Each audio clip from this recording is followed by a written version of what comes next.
notice something different tonight. This is nighttime. It's about 10:30 at night. I have had to get a fire going. I just starting it. It was 40 degrees in here. I was at church and I just got in and it's 40 in here. And let me walk through my well-lit camper. Battery's holding at 12.6. I had to fire up the propane on high. I'm just kicked on the water pump. I'll turn on the fans in a little bit here. But this is nice. I have heat and light. And I got the wood stove going just to take off the chill.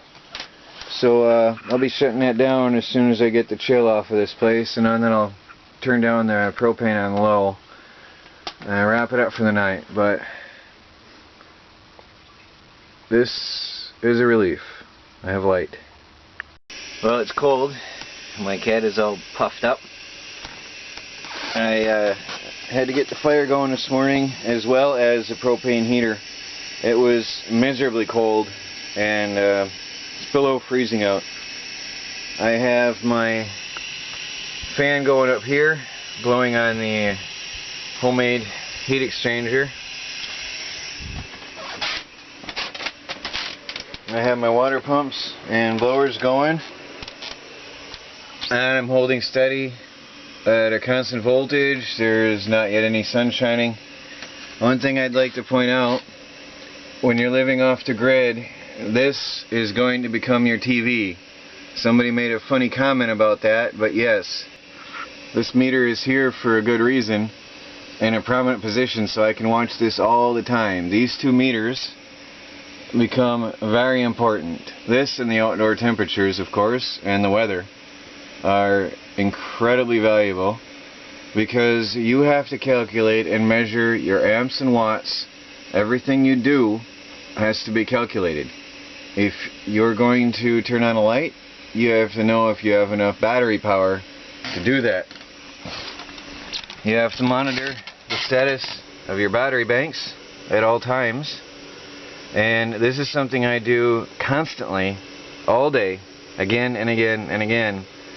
And I calculate, can I afford to turn on that light or not? Can I afford to turn on that fan or not? Off the grid comes with a lot of responsibility of watching your power. I've got some good news. You're looking at, let me zoom in here. You're looking at two brand new 216 amp hour golf cart batteries.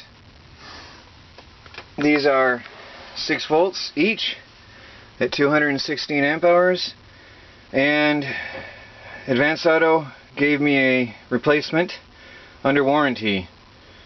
So I'm back in business. I got my new batteries. Well, I've got some bad news. Just as I am settling in here to my new place, my new location, and getting my camper established, getting solar panels working, heat going, everything's starting to come together.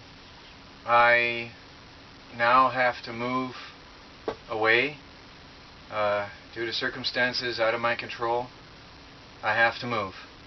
So it's going to be a job. I'm going to have to pack up everything that I just finished unpacking in the last week. All my books have to come off the shelves, all the experiments, projects, tools, equipment, food, pots, pans. It's all going to be put back in boxes. And I'm moving back to my original location of the off-grid project last year. And just keep me in prayers, please. This is tiring.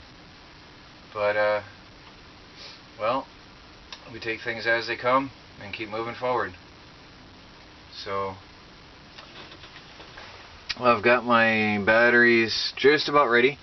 I am not going to hook up the positive line. These are two 6 volts, so I have them wired in series to make them 12 volts. I will not hook up the positive line until tomorrow because my old batteries will stay in place tonight to give me power overnight. Tomorrow I'll do the swap out completely. Now there's that, you can see the access panel back here that I'm going to use. I'm going to build a battery box in behind this, outside this access panel later, and then run the wires straight through into that area, and then I can have a fan blowing hot air into there and then vent to the outside from there.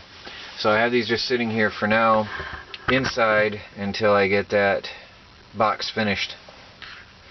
And my wires are long enough to reach outside when I'm ready.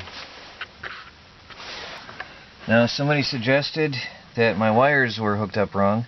I've got the positive here, running to positive. I have negative to negative, so those are connected in parallel. But somebody has suggested on YouTube that I connect the positive out on one end and the negative out on the opposite side. So I did that today, and the negative, common negative, then runs also to my golf cart batteries. And tomorrow I'm gonna have to switch the positive out to the golf cart batteries, and I'm also going to have to find a big massive switch so I can switch between the two sets of batteries for charging and load. So I think I'm going to have one set under charge while the other one is being used in the future.